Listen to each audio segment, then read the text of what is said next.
There's no shortage of drama when it comes to chip making. Even when you're winning, the game changes. Do you ever feel like you're running a race that just never stops? Oh, of course. Of course, absolutely. That's exactly what we're doing. I'm running like a different company every few years. Like the industry is changing that fast. The technology that we're building is changing that fast. It's a fantastic race, though, because each race is different. It's like a different movie, but it's a more exciting movie each time. Today is a really big day. Lisa Su, the CEO of Advanced Micro Devices, likes to be in the driver's seat. Born in Taiwan and raised in New York with a passion for electrical engineering and 3 degrees from MIT, Su worked at a couple of big-name chip makers before clinching a big victory, transforming AMD from a failing chip company into a formidable force in gaming, PCs, and the cloud. She's quick to remind us that her secret weapon is an obsession with the tech itself. Coming to AMD. Her no-nonsense approach probably helps too. I've heard you don't take from anyone. Who's told you that? Seriously, I've heard you're tough as nails, and I'm sure you have to be. Well, I like to win, if that's okay. I would tell people I was doing semiconductors, and they would say, what? Like, what's that? Like, you build chips? Like, what does that mean? People didn't even understand, like, where technology really fit in the grand scheme of things. Like, now, everybody knows. Like, everybody talks about chips. Chips rule just about everything around us. It's one of the most ubiquitous and consequential technologies in the world. They power your smartphones, cars, planes, power grids, the internet, the global economy, and even Formula One races, where AMD sponsors the Mercedes-AMG Petronas team. I think the adaptability that you need to have in this sport is similar to a high-performance, real-world company. The technology develops, and that's why it's so much fun. And what I love is the stopwatch never lies. Chips are at the heart of a global technology race and a battle for supremacy between China and the United States. So for the AMD CEO, the heat is on. She's in the middle of a race of her own, pulling off the impossible by surpassing arch-rival Intel, only to find that AI has completely changed the game, and now NVIDIA is in the lead. I'm in Austin to see how Su competes on and off the track, and if she can pull off the unthinkable once again.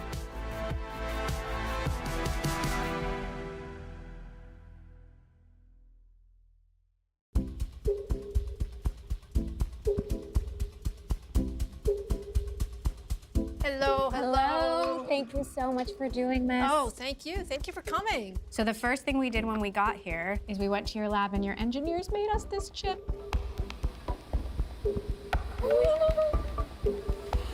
Wow. It's our own chip. The circuit on a circuit. This is our epic with the circuit with Emily Chang. You've been CEO of AMD for 10 years. You've been working in the chip industry for decades. But I want to go back to a moment.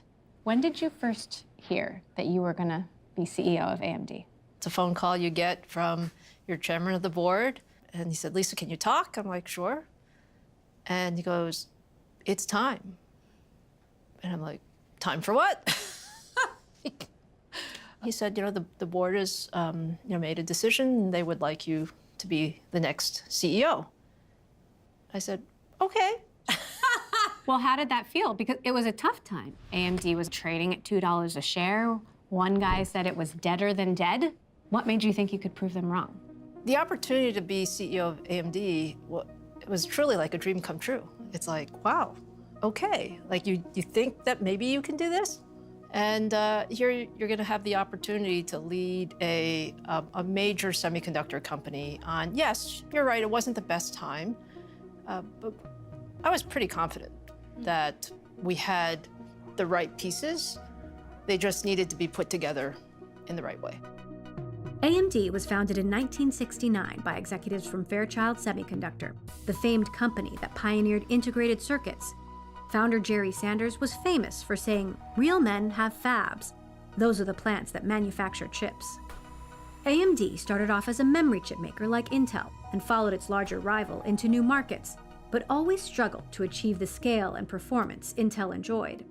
With a cash crisis on its hands, AMD had to spin off those fabs and outsource its manufacturing.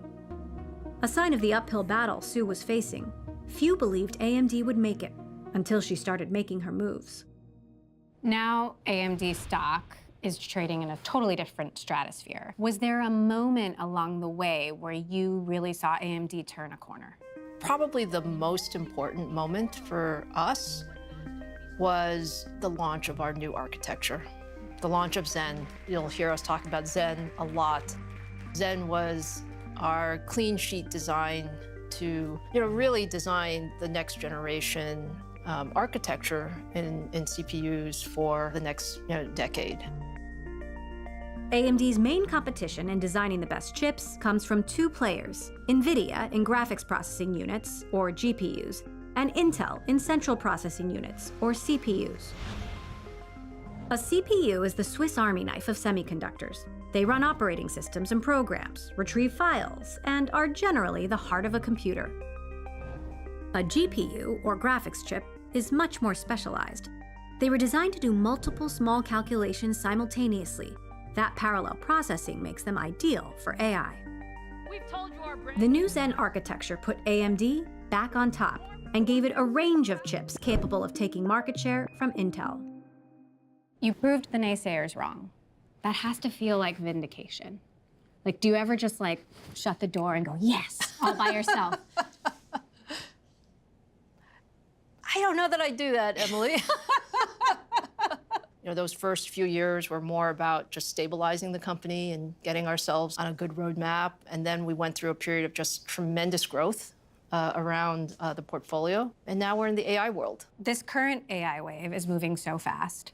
How would you describe the pace right now? I truly believe AI is the most transformational technology that I've seen in my career. And we've seen all kinds of technology transitions. We've seen the rise of the internet. We've seen the rise of the PCs, mobile phones, the cloud. All of these things were all really mega trends. I think AI actually surpasses all of that. The rate and pace of change in the industry, it's like faster than anything we've ever seen. It's like we've made more progress in the last 18 months than certainly the last 10 plus years. Mm-hmm. Now, to win and keep winning, you have to keep at the pace and keep bringing the heat over decades. How do you keep up your own pace, personally? I really enjoy just the learning part of technology and the learning part of being in our industry. Like, I spend a lot of time with our engineers as they're developing products. And in every one of those conversations, I learn something. And I learn something that I can then say, hey, maybe we should do this just a little bit differently.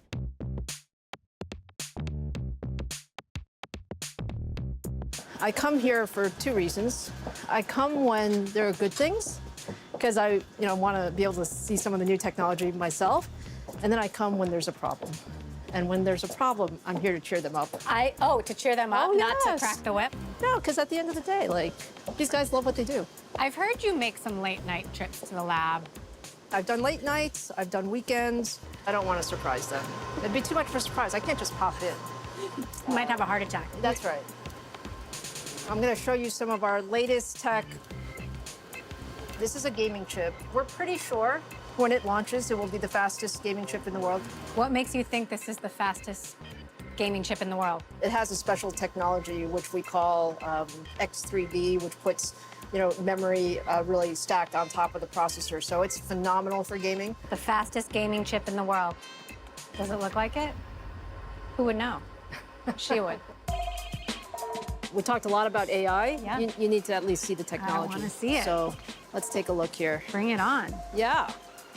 So what we have here is these are our AI chips. This is MI300. Engineering sample, it says, and this is how it looks actually on the board. It's heavy. The weight of AI. So this is currently in production. One of the things that we run is sort of a lot of the AI workloads, the stuff that's running on Microsoft Azure, GPT, GPT-4o, those things they're running on MI300 Metas, Llama. Did I hear that you refer to these machines as your children? They're all my kids, yes. So if you were to actually step into my library at home, you would see chips galore, because every time I launch a chip, I save that as a souvenir. And there's no favorite, although I have to say, this one has gone a long way, so. Shh, don't say it too loudly. In this new race to deliver the best chips for AI, Sue is focused on catching up to NVIDIA. A niche player that got its start in the 90s making chips for computer graphics and video games, NVIDIA realized early on that its GPUs could be pivotal for AI, and suddenly blew past its competitors when ChatGPT came on the scene. NVIDIA's chips are the hot commodity for Meta, Google, and Amazon, sending its stock through the roof and besting Apple as the most valuable company in the world. NVIDIA is seen as the dominant force in AI right now, and AMD is widely considered the next best option. Is that good enough for you? Do you like being seen as the underdog? I wouldn't call it a like or dislike. What I would say is, AMD has had a history of doing amazing things. And from that standpoint, we've always been in this place where we haven't necessarily had the same amount of people that other larger companies have, but we've certainly punched well above our weight in terms of technology capability, in terms of impact on the industry. This is the most complex, highest performance computer. People are kind of obsessed with the fact that you and Jensen are distant cousins. I know that you are competitors, but do you ever trade notes? Well, First of all, Jensen is brilliant, so I fully admire him for that. We were really distant, so we didn't grow up together. We actually met at an industry event, so it wasn't until we were well into our careers. So no family dinners, just to put the rumor to rest. No family dinners. It is an interesting coincidence. So many of your customers are building their own chips. Hyperscalers like Apple and Meta and Google and Microsoft and Amazon. Is that a threat? This is a huge market, Emily. There's like more than enough chips for everybody to build. And the beauty of this is everyone's recognized that chips are so important. Yes, so it's natural that they're going to have their own capability. Has the shakeup of a very established industry surprised even you? It has a little bit, I have to say. When you think about this conversation about the resiliency of the world depending on semiconductor diversification, like those kinds of things, they're big things. They're beyond an industry. They're really sort of underpinning sort of the global economy, underpinning national security. It is something that, for someone who's been in semiconductors for a long time, it's different. This is a very complex business with trillions of moving parts. One wrong bet or manufacturing delay can cost billions and give competitors the chance to jump ahead. Just ask Intel. It's just been a stunning fall from grace. This company used to be the world's dominant chip maker. Over the years, they have fallen away from being the leader. Their technology is not advanced. We saw the worst share decline in about 40 years for the company.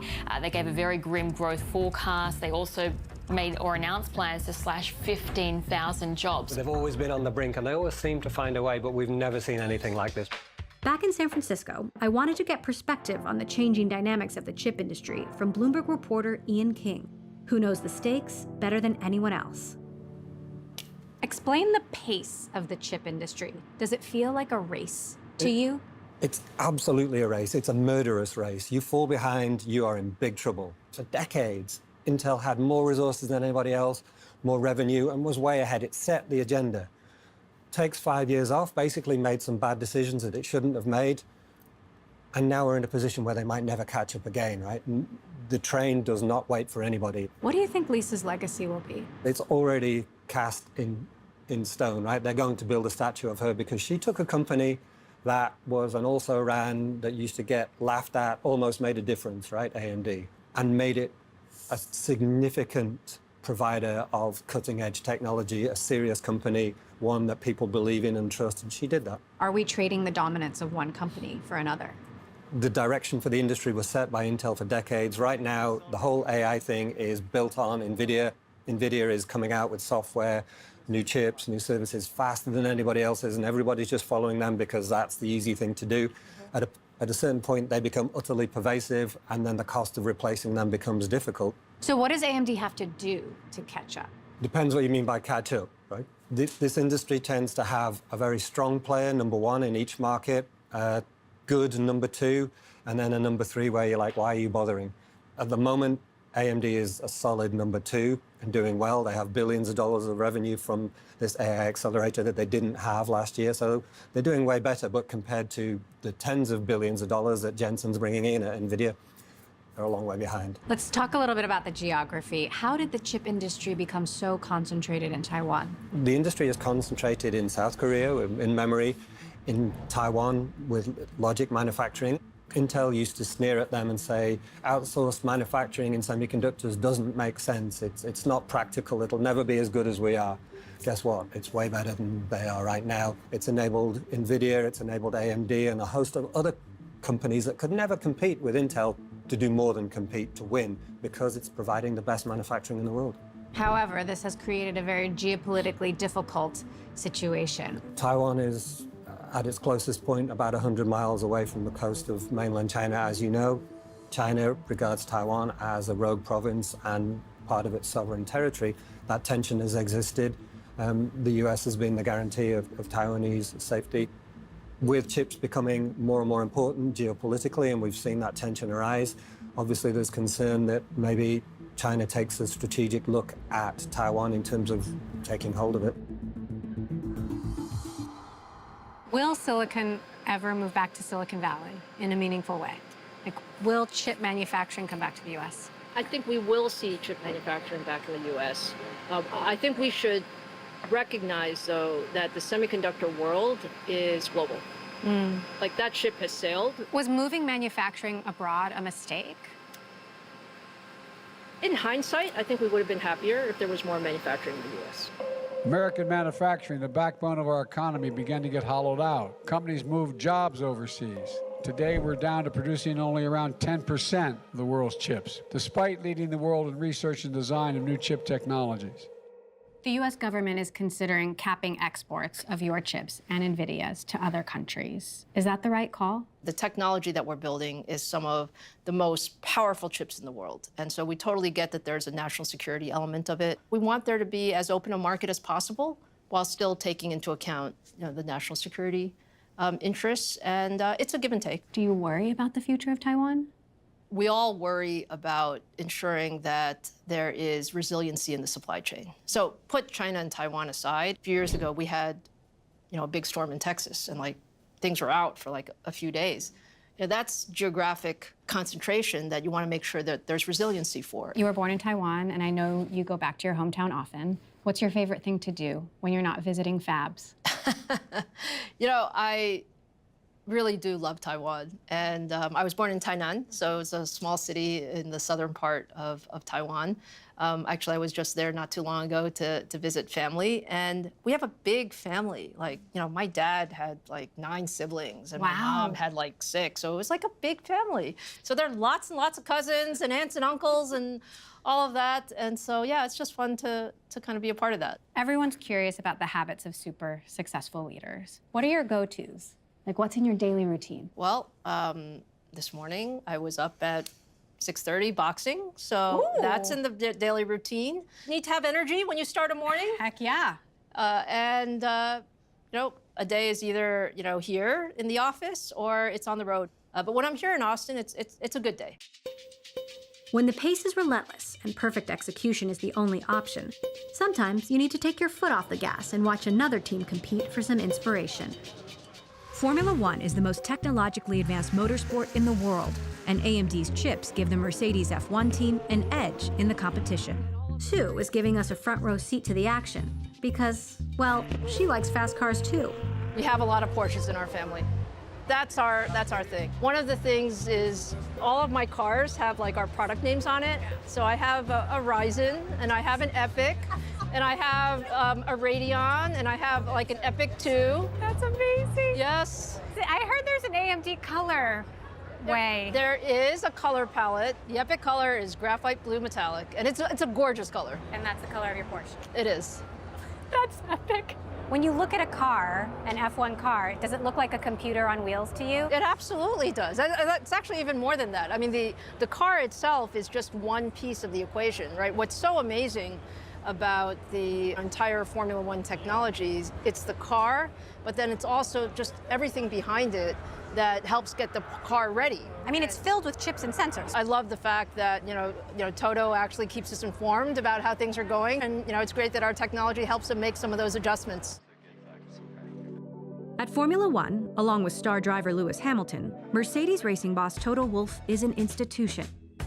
He works hand in hand with companies like AMD and a team of elite engineers to push the limits of speed and performance for their cars. There's a million different things that go into winning. How do you figure out the one thing that nobody else knows? There is no such thing as one thing. I agree with you. It's true. Absolutely. Chip industry or motor racing is just good engineering. Empowerment of people, development of people, and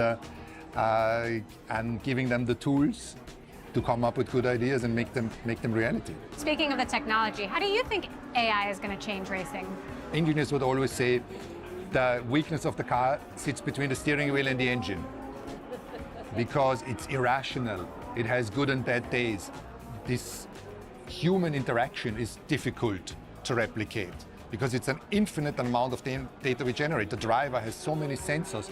We have hundreds of millions, if not billions, of sensors in our body that make the individual still much superior to the machine and the racing car. So we are in our infant's shoes in terms of AI and application in Formula One. Lewis, how are you? It's so great to see you. Lovely to see you. What's your vibe today? What do you think? How are you feeling? Practice one was horrendous. It's like the worst practice. I had a big spin. This is a circuit with all the high speed, it's all about confidence. You have to get building blocks. So when you have a spin like that, it knocks you down the ladder. You don't have a lot of time to get back there. So in this session, I just have to go for it and hope that the car is there. And you're so involved on the engineering side of things. Like, what drives you to do that? That's the fun part. That's where you tap into your creativity, right? I'm not a designer in terms of the car, but I love trying to understand it and trying to see if I can pull something out of the designers that they haven't already done. Yeah. By the way, Lewis is a gamer too, so he uses some of our gaming technology. Okay. Yes. Yeah. I only ever play Call of Duty. But I've been looking recently, like, what else is there? I know there's a lot that I'm missing. The thing that there's such a nice parallel with Formula One is we learn in every race. It's the same thing in our world in technology, right? We learn with every customer environment that we put our technology in, with the entire F1 season. Like every race, you learn something and you adjust. While it's still early days in the next great technology race, Sue has shown she can master a pivot and deliver results, something none of her predecessors could at a company that many had written off. And typical of Sue, she skips the victory lap and is laser-focused on the next step forward. What else do you want to accomplish in the world, aside from making AMD succeed? I'm passionate about the next generation of leadership. So I was very lucky in my career. People paid attention and gave me opportunities. I believe that's part of my job as well. There should be more women in technology. I think there are more. Like, we've made a lot of progress over the last number of years, but there's a lot more to do. So what's the lesson in there? Have confidence in yourself, right? Take a chance. Like, don't worry about failure. Like, sit in those meeting rooms and say what's on your mind and volunteer. I was given this advice when I was a young engineer. It was, run towards problems. And what does that mean? It means, look, we're all gonna work really hard every day. You might as well work really hard on something that is really important. And so look for that hardest problem to solve and volunteer to help, because you're gonna learn a lot in the process. You're gonna distinguish yourself. And what's the worst thing that's gonna happen? Like, you make a mistake, okay, fine. Get up, the next day is another day, and you will have learned so much in that process.